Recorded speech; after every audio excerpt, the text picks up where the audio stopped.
right now on Full Custom Garage. Master metalman Ian Roussel looks back on the best builds of Season 2. The second season was all about pushing the builds further. I thought it was going to be good, but it's spectacular. Wow, I was blown away. I really wanted to do stuff I had never done before, you know, venture into the great unknown. He got in deep with this project. I was thinking of, hey, I'm gonna throw a wrench in the fire on this guy. It's just a pile of parts. Well, that's why you're the man for this project. Going into this bold-faced and fearless.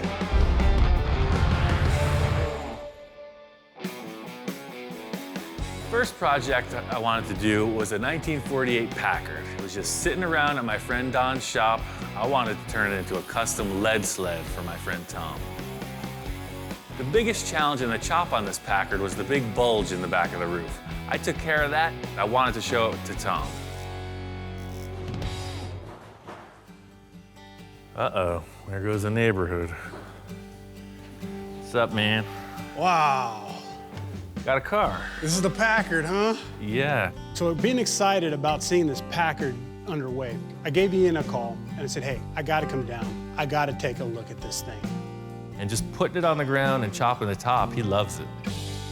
Now that I see it here in person, I like it as a four-door. I stopped on these roof panels. My next step is to throw them on the English wheel and get these guys tacked in. I got a way of doing things by myself, but hey, there's another body in the room. Get to work. To be able to work with Ian today is a real special treat. This is a really complex thing, creating a big roof for a chop-top car. The whole thing is establishing this nice roof line. I want to minimize the amount of body filler in the end.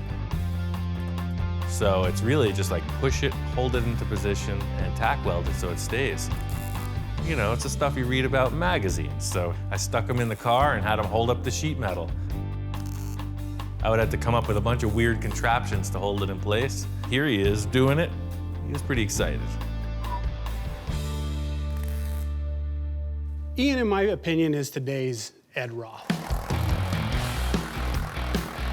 Ed Roth was a wild customizer who was very innovative. Ian is just carrying that torch. What this thing does is it sucks the metal together so it will create a little more of a dome. Ian likes to think outside the box, doesn't care about what anybody else thinks, and builds what he wants. So this is gonna crown it out a little bit more as well as take away all those hammer marks. I'm really not that familiar with an English wheel. I've only used it a couple times. Eastwood had this really simple, portable one, and it worked out pretty darn good.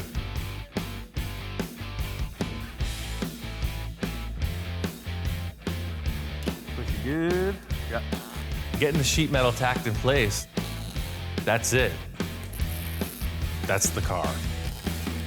The line of it's established. It's just a matter of finish work. If you like it, here we go. I'll put it all together and on to the next. It's a killer chop. Once we got the roof dialed in, Tom had to take off. So I got the thing painted and finished because I really wanted to show it to him complete and ready to drive. When I first sat inside the Packard, man, I couldn't help but feel, man, this is cool. I'm ready to cruise, man. And I am one cool dude because I'm cruising this thing. This was a very emotional experience. We took that car out of the carport and I was angry. I was just thinking we were going in a bad direction. I pulled through. It's really indescribable. I can't talk about how grateful I am because there's no words to express it. I mean, other than getting in there and cruising down the boulevard with a big grin on my face, there's no real way to express how just excited I am. It's a cool car and I cannot wait to show it off. Tom has helped me out with a lot of stuff in the past. So going through all this extra effort made it worthwhile. He's really happy with the end result. This Packard was not just finished and delivered. This thing is an evolving project. I have it in the shop now. We're developing it into a whole new thing. The next project was for my friend Victor, and who knows what's coming through the door. He's always got a lot of wild ideas. So Victor comes in with a set of blueprints, and he's talking 100 miles an hour. The other night I was thinking of a project that I need. I got a retail plant rental company.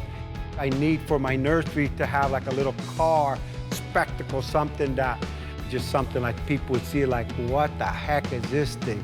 If Victor wants a spectacle, he came to the right place.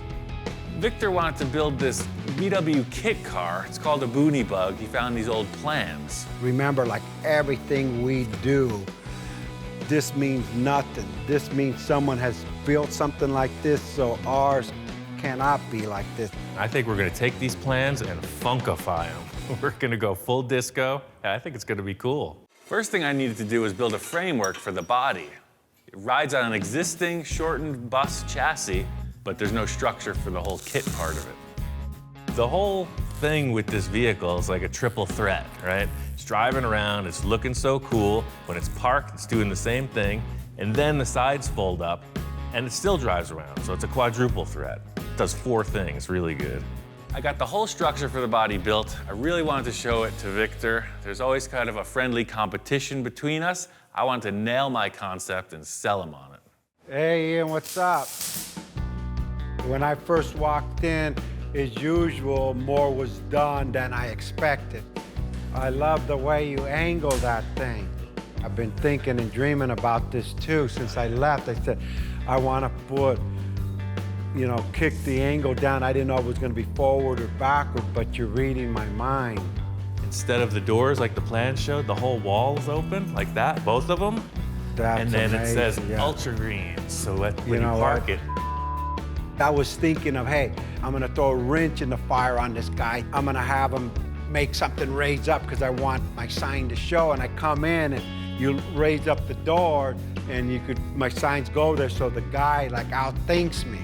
But yeah, no, that came out crazy, yeah. The build of this was pretty inspired and quick, so I got it finished up and ready for paint and interior.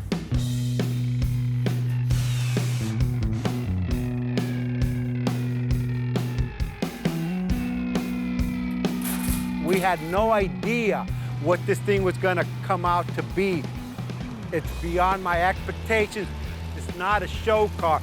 The little nursery car took it to the next level. This thing gonna be all dirty and in the mud. We lucked out with this engine. This thing rips. Everything has held together great. It runs great. I almost wish I didn't have to give it up. I was really getting attached to this thing. Being able to drive it on its inaugural run was really cool. Performed perfect. I think Victor's gonna take this thing more places than the nursery. So in addition to the paint, Victor went all out on the interior. He's got custom vinyl interior, 2-tone, special seat, gold and green. He's got a custom steering wheel. They put AstroTurf inside instead of carpeting. I mean, this thing's looking good. The reason why me and Ian hit it off so good is he's creative. The thing I like most about this was that it is a stand-alone concept. You're not going to take it to a car show and judge it against anything, so there's a certain freedom in that. My friend Jack has had this custom Econoline pickup for years. He's got some really wild ideas. He wants to push it even further. So we're going to have to take about this much out of the middle. I want the top to be about this high. Jack threw a total curveball at this project. I was thinking of wild paint schemes, and he's talking about cutting this thing apart. So you want to section the entire body? Yeah. It's a pretty good looking truck like it is, man. I know. Sure you don't want to just start on another one? This is, No. This has to be the one. Jack showed me these drawings he had, and we went right to work. We had to modify almost every panel.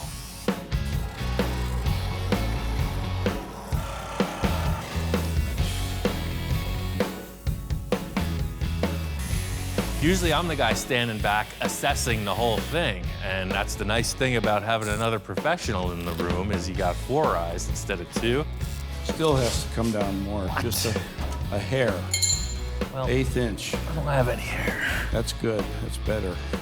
A great thing about the way Jack thinks on a project is he's not really wishy-washy about things. He says yes or no very efficiently, and that's really what I'm all about.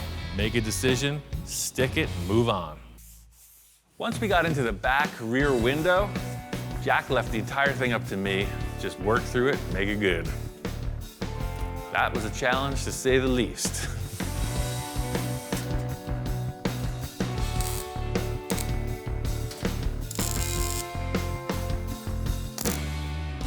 I like what you did with the window. It's beautiful. I'm feeling pretty good with the rear of the roof, and then Jack shows me these taillights he wants to use. These are freaking massive taillights. What the heck are they out of? I've never seen anything like it. It's 70 Chrysler. I found him at the junkyard. He looked at me, what the hell is this? And I said, well, we're gonna try this. We're gonna put these two together and see if they fit on the truck. You know, these taillights are quite a bit different than what you had. I thought we were just gonna like hole saw and put the other ones back in. No, you gotta. So you're switching up the whole bill on the back of the truck too, I see. Yeah, well, that's kind of like how I am. This kind of changes everything. I don't know where he's going with this, but we're gonna have to figure it out. To make these huge taillights work, I had to French them into the back of the truck. It wasn't something Jack and I talked about, so I kind of took a leap. I was hoping he liked it. Whoa. Hey. Whoa. What do you think? Is that gonna work? Wow. So I take off for a day or two and look what happens. This is beautiful. Wow. There's only one thing wrong. What's that? It's upside down. No, I'm just kidding. Okay, I put it in the other I'm way just and it was like, fooling. wait a second, No, it looks like a smiley mouth. No, this is perfect, man. Well, when I walked in and looked at them, I was shocked. I thought it was going to be good, but it's spectacular. I'm elated. I can't believe that in 3 weeks we've gotten this far. Beautiful, Jesus. The camera doesn't come out until Jack's happy with it. Once that digital camera's on the scene, you know we're on the right path. We are both on the same page with all the fabrication elements of this project, but the critical thing is the paint detail. We're doing something really far out, and we both have a difference of opinions on what color it should be. This color here, that's sunset orange. I've got this idea for this color. Looks like a sunset. I went and bought a gallon of that, and that's the color we're going to use. This got a lot of metallic in it, a lot of fine metallic. I think you're gonna have to add something. It's like almost a production car color. Need something to make it pop. Our difference in opinion on the paint scheme actually turned out to be a really good thing in the end because we had two separate elements that came together in a great result.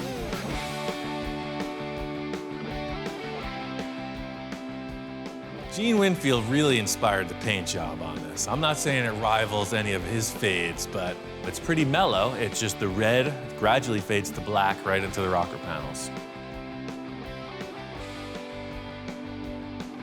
Ian wanted to surprise me with that fadeaway, and let me tell you, he sure did. It really looks good. Jack was digging it. Right out of his pocket, first thing is his camera, so I know I'm on a good run here. It's been the story through the whole build is that if he starts taking pictures, you know you hit the mark. The next project was for my friend Kai. He's got a bunch of motorcycles. He wanted to get his 1958 Harley-Davidson Sportster back on the road. Once we got into it, we were over at his house, and he asked me what I wanted to get in exchange for the labor. I want that. You want that? Yeah. That. You want that? Yeah. Okay. Naturally, I'm entranced by this early Harley, but just over my shoulder, there's a police motorcycle. KZ1000, that's a hot rod. I've never really ridden it. I've had it for a little while. Apparently Kai got this in a trade or something. I guess his buddy picked up a few of them at the auction. It's a typical scenario. These police bikes get decommissioned after a certain mileage, and somehow Kai ended up with one. This is a KZ1000. Did you ever see Road Warrior or Mad Max? Yeah. Well, that's what's going on underneath here. Right. I'm just not a big Kawasaki guy, you know? I'm not a big Kawasaki guy either, but look at that engine. When Ian said that he was also interested in the Kawasaki, I was a little surprised. Yeah, you want it? I see this thing as a stripped-down race bike. This thing is cool. Well, I'll tell you what. You build that Sportster, you can keep that. I'll do that. I'll trade you for labor. Yeah, for sure. Okay. This kind of turned into a battle of the bikes. I was going really radical on the police motorcycle. Kai's bike was pretty straight ahead, but it's exactly what he wanted. Huh, this is pretty damn cool. It's gonna be all right. Yep, I think so. You know, I'd say it's a close runner-up to the motorcycle that I'm building. It's a good-looking machine. You're definitely gonna take second place. You think so? Well, things got heated a little earlier in the day, you know, so I don't hold grudges, but I like to stab it back a little once in a while. So Kai's sitting there admiring the machine, and I'm thinking, you ain't seen nothing yet. Just look at that thing over there. You got your fiberglass drooling off the rear fender. I mean, that's got a look. It's kind of Sigmund and the Sea Monsters right now. It's pretty groovy. Well, the way it looks right now, I don't think it's going to compete anywhere. I have seen nicer bikes, though, in my life. I can't say I've seen uglier ones. Thanks. You're welcome. After Kai kind of jabbed me, I wanted to play a joke on him with his bike. It was a whole parts stash I got from my friend Gary, and there was just so much potential on Gary's shelves, I wanted to see it on this bike. I put him on the bike, and it's on. This is a 70s style deal. Nothing says commitment like all the details. See what I'm talking about? Not everybody is hip for the trip. Just needs like 10-foot long forks. And you're there.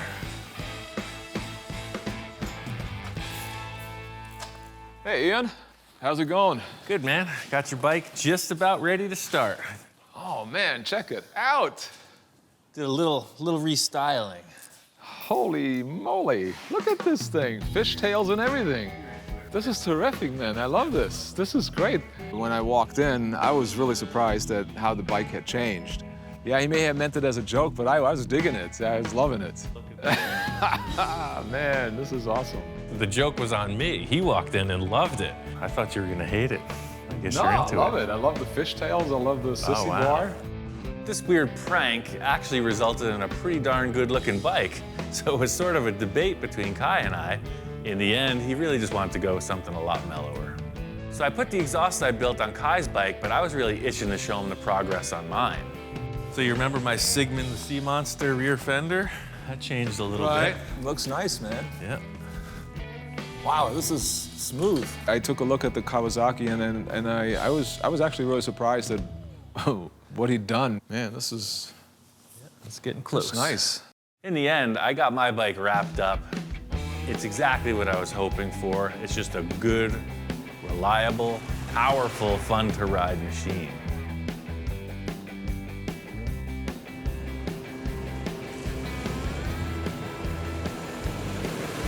The whole deal with this project was the transformation. You saw this kind of very upright police motorcycle, and I just took it all wrong and made it gnarly, a very aggressive machine. I knew what was inside of it, and I just let it out.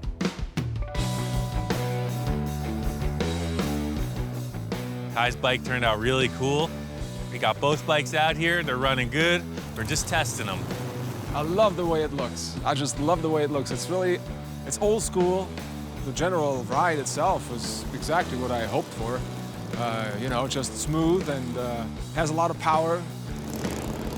Well, Ian's bike, his Kawasaki, I mean, like I said, I didn't think in the beginning he was going to do anything with this thing. Ian, as usual, pulls a rabbit out of the hat or whatever you want to call it, and I actually got to ride it too. And I was really pleasantly surprised. It's a cool little bike. It's a nice change of pace to build a couple motorcycles. I don't do it often, maybe not often enough, but I really like the cars, so I was ready to get back to them. Next project I did was with my friend Bill. What year is this? This is a 1962, as I recall. That's what I'm talking about. I guess it's an early 60s Ford Falcon window van. It's a short wheelbase. Looks like it was maybe from a utility company or something. It's bare bones inside, but it's a pretty cool looking ride. I talked Bill into working on the van as a concept to sell to fund another of his projects, and it just turned out to be way more work than either of us considered. I got a couple good ideas on how to get this thing back in action. The question is, how bad is it? All right, so I'm gonna start off on the front, because to me, it looks like it's hiding some secrets. Pull off the front bumper, turn signals, you know, trim stuff. Start sanding it. that's where the story begins. There's a ton of filler in this thing. I'm doing the excavation here, you know, this is down and dirty. I thought I could sand it off, but it just got thicker and thicker. I ended up just cracking it off as brutally as I could. Yeah, it's all pushed in right there.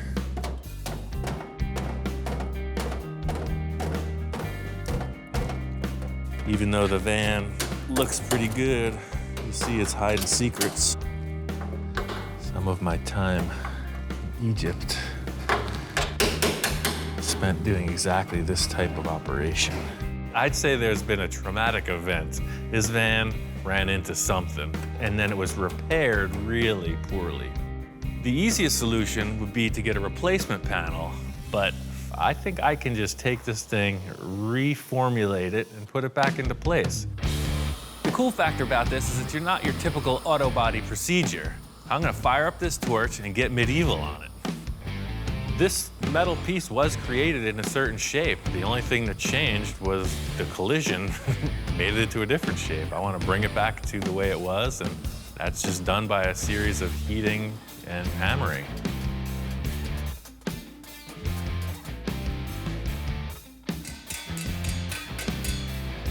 The whole idea is I'm just going to fit it into place and then continue hammer and dollying it.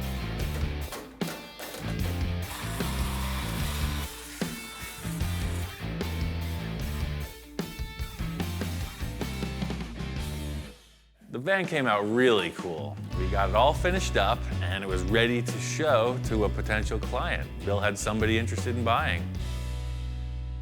Brought up to Bill's, and just as I'm showing Bill the van, Jess shows up. Holy cow. See you again. Yeah, good to see you, Ian. Hey, Bill. When I first walked up and saw the van, I was just kind of blown away. It looked perfect. It looks like a plain white van on the outside, but the interior is all fitted out. It's deluxe. They put curtain rods in there. Holy cow. Yeah. So this is the Pendleton yeah, the flannel? authentic flannel. So I'm really impressed. I can't wait to take it to the beach. Let's drive it. Good, let's do it. Let's close the doors up and jump in there and fire it up. Oh, and we're off. So looking at the van from the outside and the inside and kind of being a spectator is great. The aesthetic is totally there. It's everything that I want. But it's not the feel of driving it. And so once you drive it, I was sold. When we first started this project, I didn't know how it was going to end up. It got in pretty deep, but in the end, it turned out to be a really nice van. This next build came about in a completely different way. My friend Tom's putting on a charity car show, and I wanted to build something to support the effort. I went up to my friend Bill's house. He's always got a bunch of cool projects, and I knew he had some old trucks. In Bill's endless pile of parts, he's got a fire truck. Holy moly. You know, I love the old fire truck because it's a roadster, and it's one of those keeps getting moved back project. I'm never gonna get around to it. I really need to check this thing out. Pulled it out of the weeds, and it's in very good shape. I know the chassis got the look. And then seeing this body and the bedsides, I'm thinking giant hot rod truck. I'm always excited to watch Ian and see his gears turning in his head and what he does. These are the basic building blocks for my inspired project. I told Tom what I found, and he was up for the adventure. He wanted to give me a hand. So I was thinking, man, it'd be really cool if Ian showed up to my car show, but now he's talking about building something. The whole look of this project is how the body sits on the chassis. It's the look of the whole ride.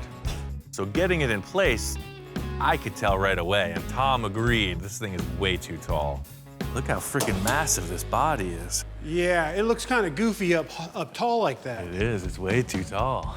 My initial thought was this was gonna be kind of a highboy style, real old school look on top of the frame rails. As soon as it was in place, I could tell it was not gonna be okay. That's why I wanted to put this body on. It's just way too big. When the whole truck is up in the air, the body looks kind of small, but now it looks massive. That close to the ground, it changes everything. The firewall looks like a freaking tombstone. It's gigantic. I think we gotta channel it. Yeah, there's no question about that. It'll look so much cooler too. Right, I'm talking about a hot rod, and you know the formula, man. Low, Big and little tires, then lean. We gotta strip this thing down. It's looking good, but it ain't there yet. Both Tom and I agree, this big box on the back of the cab is not the look we're going for. First order of business is to chop it off. Channeling means you drop the body down over the frame. It gives the whole vehicle a lower profile. The compromise is the interior room. But I don't care about riding comfort. This is all about the look. We're channeling this sucker. Get it down. I'm just into it, you know. I love this plasma cutter. I'll use it all day long. So I got the shades on, you know, shields are down. I'm in the moment. Tom's yelling. Woo, we got a fire in the fire truck. Fire in the truck. I think he's just into the fire truck. I'm like, yeah. It's just these wooden cars, man. Yeah. What are we gonna do about that? Should we call the fire department? So here I am, working on a fire truck, and I think, what would a fireman do? I went and got some water. Everything's solved. You know, Tom, that's why I keep you around. So we got the fire out, the body lowered down, just as we expected, and it looks great. Now you're talking hot rod. That's perfect. What do you think about that, Captain? Is that gonna work? Yeah, man, now it's looking like a hot rod. It was a ton of work to bring this concept to life. I got this thing wired up and fired up. It's driving around. I'm ready to take it to the car show. Tom hadn't seen this thing in a few days, so when I pulled up this morning, he was really excited to check it out. Oh man, I was blown away. It turned out awesome, man. You know, every time I've worked with Ian, I bring something to the table, but I take something home too. I either learn something when it comes to how to build or artistically. It helps me grow as a hot rodder and a car builder myself. This next project was a build with my friend Stone. It was really unique in the fact that it had very little to do with a car. It was more of a sculptural project. My name is Stone, and I am a metal fabricator and sculptor, and I build big, ridiculous things for festivals. The initial concept is a series of sculptures that Stone did. It's called the One-Eyed Monster. You know, the original state of the One-Eyed Monster was these small little sculptures that I used to hand make out of steel, and they were just little sculptures that I just kept showing in galleries. He says to me he wants to build the most gigantic one-eyed monster sculpture ever, a driving 30-foot tall sculpture. Because I'm gonna tell you right now, I know Ian and I know myself, like if there's any kind of thought in our head and it was like, oh, that would be cool, literally the next morning we will be not drawing it out, we will start building it. So this is below the decks of the one-eyed monster, where all the mechanics and engine maintenance guys hang out. This thing's a full mutant. It's a 28 Ford Model A frame that I put a Mercedes-Benz rear clip, independent rear suspension, with the engine and transmission, and then it has a Chevy truck front axle. One of the biggest, craziest reactions that I get, besides what it is, I mean, it's obviously like, wow, what is that? That's weird. But when you tell them that it's an actual car, or you don't even tell them nothing, you just get up in it, you start it, and you start driving through a crowd, and they're like, what the, you know, and you're like, exactly. All the Stone sculptures are like a spherical body, and to make it proportional to what he wanted to do, we had to build like a 16 or 18-foot diameter sphere. It's all aluminum flat bar rolled on edge to create a series of like pie pieces that form this huge sphere. Ian's part, like one of his big parts, is like more of the stuff that you don't really, I mean, you see it, but it's inside the car. And that's transferring all of the controls from, you know, a 4-foot range up to 14 feet in the air and actually make it functional. You drive it kind of pirate ship style. It's this huge A-frame, you're 15 feet off the ground, so all the controls and the steering are upstairs. So we made 2 lenses for the eyeball in the same way I was doing the bubble tops and taillights on the other projects. For these, I just made a round oven. We used the same barbecue style thing and just blew these circular ones as to Stone's specs. You know, he knew what the diameter of the eyeball was gonna be, and we just made a ring and a backing plate and inflated them. It is actually kind of complicated because it's colored, but it's translucent.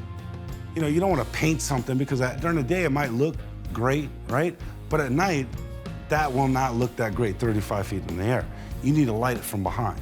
So even though this looks like it's all painted, it's actually totally translucent. So any light will penetrate any of this paint. We created our eye socket out of like stuff that we just made here in the shop. Putting this thing together is a lot of effort. It's a full day setup, but the real reward is the sun sets, you get up in the cab and you're cruising around. I mean, just that, it's a really cool vehicle. It's totally fun. It's worked out perfect. It's exactly what it needs to be, and that's a spectacle of this crazy thing that no one else has ever seen. Working with stone was a good change of pace because this was pure art. Most of the clients I work with are more car guys. This was a full mechanized sculpture, and that's cool. The next project was for my friend Don. He had an old 22 Ford C-Cab and a pile of old parts. As old as it is, it's in pretty darn good shape. I've got the frame for it, got some of the fenders.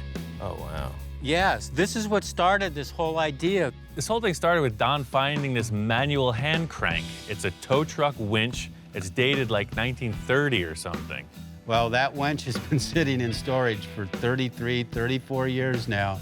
I always thought it'd be really cool to have a vintage tow truck, basically to move stuff around here on the compound. Every project has some sort of impetus, the things that get you interested in building. This hand crank did it for me. I think if we build the whole truck to reflect this era, I think we come up with something really cool.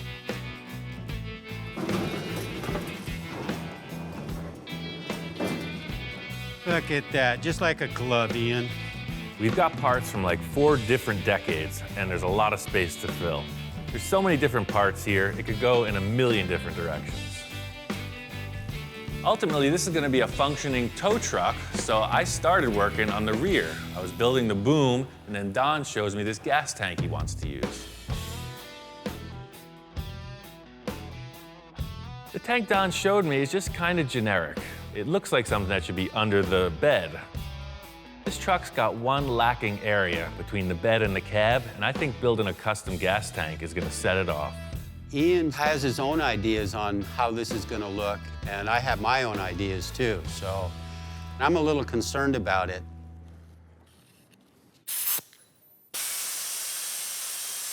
Move it. Go on. Sorry, Charlie. I've built a lot of different gas tanks over the years, but for this truck, I got a really cool idea for like an old school oval gas tank.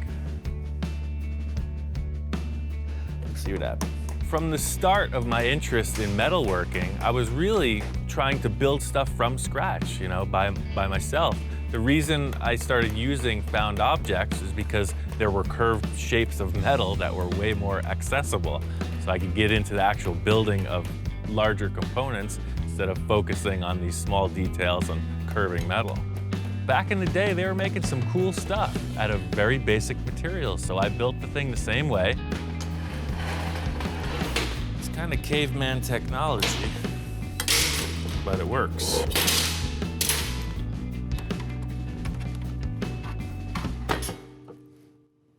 It's a stainless steel cap.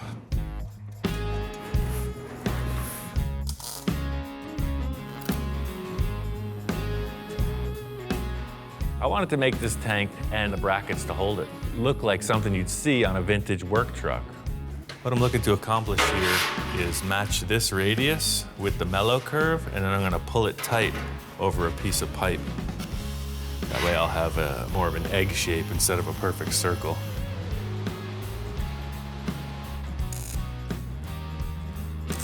It just depends what you have to work with, but it was just easier to start from scratch because we had it custom built in proportion to this vehicle.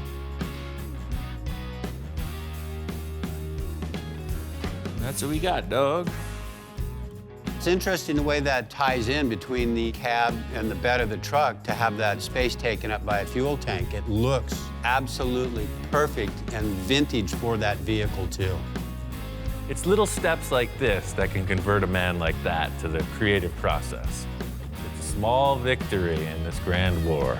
And in the end, the truck came together really cool. Ian nailed this thing. It's unbelievable. The stuff that I gave him to work with, he knocked it out of the park. I mean, look at that truck. It is just absolutely beautiful. There's stuff from the 40s. There's stuff from the 30s. There's stuff from the 20s, and then the drivetrain and frame is from the 60s. Working with Ian on this project really opened my mind to a lot of things, and this project came out killer. I mean, it came out way better than I expected it. Next project was for my friend Mark. He shows up with this trailer full of parts, so I wasn't sure what he wanted to do. You know, I'm very fortunate to be one of Ian's clientele. I like Ian just to let his creativity take over the project, because however radical it becomes, the better it is. Love your weather down here, man. This is gorgeous. Came down from Canada, and he's into the wild stuff. Definitely not into the restoration aspect of things, and that's right up my alley. I can show you this before we actually show you the project to be. Originally, this whole idea came about by a drawing, and he's the only one that I can think of that could actually pull this one off. He said it was a Volkswagen. It's a Volkswagen. Shows me this drawing of this pretty wild cartoon hot rod. I'm all on board. So it's like a front-engine Volkswagen bus hot rod thing. Just like the Ed Roth monster cars, this is right in that vein. It's just a new style on it.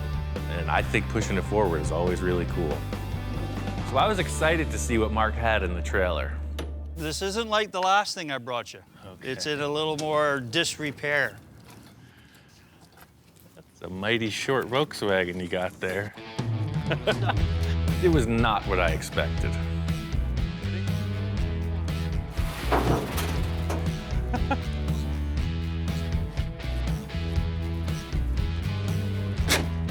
Here come the clowns. Must have been a rare factory option. Mark pulls out this shortened VW bus and just a ton of other random parts from the trailer. So I thought, well, let's throw AMC running gear in a Plymouth frame, and then now we're gonna put a Volkswagen body on it. You know, let's mix up all of it. I like having clients that are all on board. You know, they think I can accomplish anything. Unfortunately for me, the anything gets wilder and wilder. The big challenge is to make it look like the drawing. The stuff Mark's pulled out of the truck looks nothing like what we're going for. Oh yeah, oh, it's gonna be awesome. It's gonna be a one-of. I have my own ideas of the way this thing is kind of gonna look. To me, it's kind of rat rodish. I said, Ian, let's make this rat bus. Mark's talking about rat rod. He wants something kind of easy to build. You know, I'm looking at this drawing and I'm seeing full custom show car, like all the way. My time frame's kind of short. I'm kind of rushed down here to drop this off. This is just a quick pit stop for Mark. He's heading back up north, so I got free rein to make this thing happen. That's the excitement. Didn't Forrest Gump say you get a box of chocolates, you never know what you're gonna get? Well, that's kind of the way it is with me and Ian. Mark headed back to Canada and just let me go on this project. My whole concept was to make it look as much like the drawing as possible, make it drivable, and as wild and far out show car as I could muster. I got the whole front windshield established. The next big challenge is the rear portion of the cab. The drawing doesn't really show what's going on back here, so I'm leaving that open to my interpretation. I got a cool idea where I'm going to utilize the rear tailgate of the van and split it in half and make two. The portion with the rear window will be back here, and then the lower portion with this detail of the body sheet metal will stay here. Being that the cab is so much narrower, the whole rear window frame and that rear hatch have to be reconfigured. It'd be nice to just cut it in half and put it in place, but all the proportions are changed. Taking all the leftover pieces of the car and just refitting them in a way that the hinge mechanism will work and the rear hatch will open and close smoothly. It's just way smaller. So, you want to ride this thing, don't you? I know I do. That opens, you got your breeze. There's room to cruise, man. It's gonna totally work. This, hands down, was the biggest build of season 2. It's a huge amount of fabrication for such a little vehicle. This thing's wrapped. This is a toy come to life. Mark is out of his mind. Johnny is totally charged up about this. It's the coolest thing I ever seen. I'm stoked for Pomona. I can't wait for that first reaction from people when they see it.